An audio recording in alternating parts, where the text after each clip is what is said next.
चले आए भैया। एक समय के बाद कान्हा जी चल गए द्वारकापुरी में। कान्हा जी के वियोग में राधा जी पाती लिखत तड़ी, उधो बाबा से भेजाओ तड़ी, कह तड़ी कवना भाव है। छाछा काला नदिया उधो बुझाला बड़ा रे जो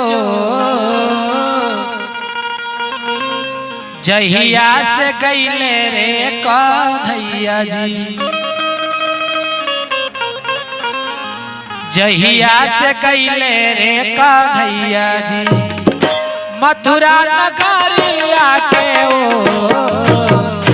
जहिया से गईले रे कन्हैया जी मथुरा नगरिया के ओ, जहिया से गईले रे कन्हैया जी।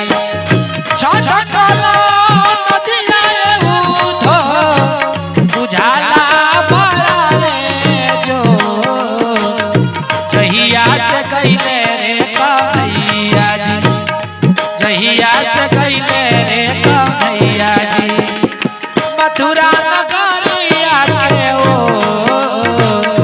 जहिया से गईले रे कन्हैया जी।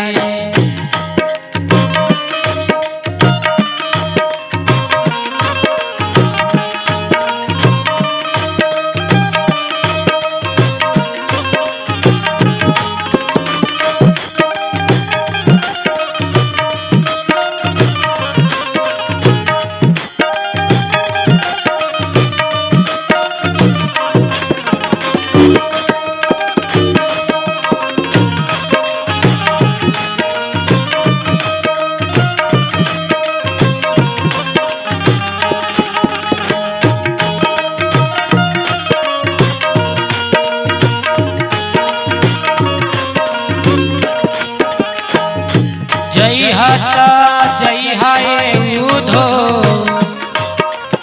उधो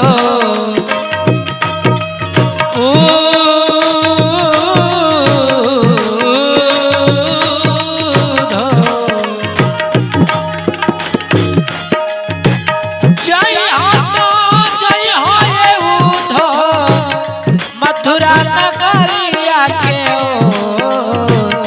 मथुरा में जाके तू पूछिया, मथुरा में जाके तू पूछिया कैसन बारे श्याम जी मोर, मथुरा में जाके तू पूछिया।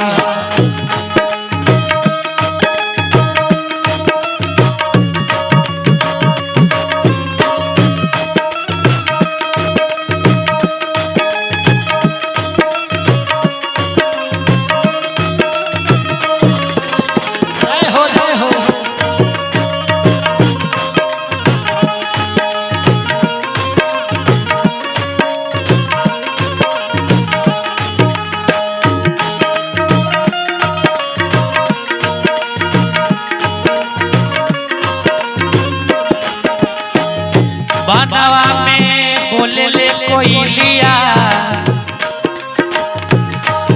कोई लिया,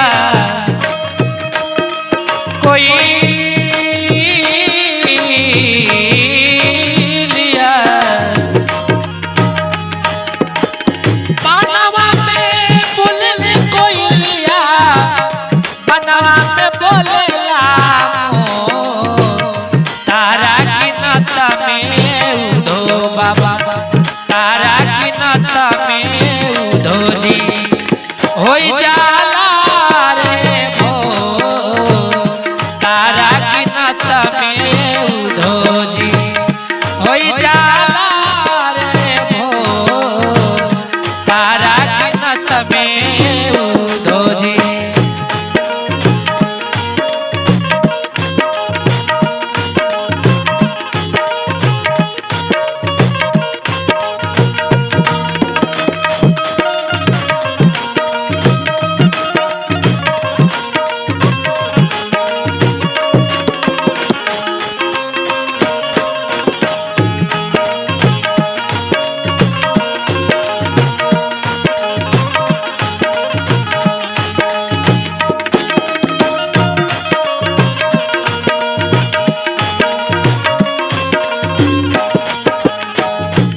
जब याद आवे बतिया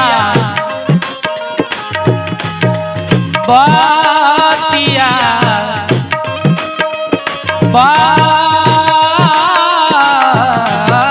बतिया जब जब याद आवे बतिया धड़के करे जावा मोरा बिरही आए उधो जी मोरा बिरही आए उधो बाबा सलला करे जावा मोरा बिरही आए उधो बाबा छा कला नदी आए उधो बुझाला मारा रे जो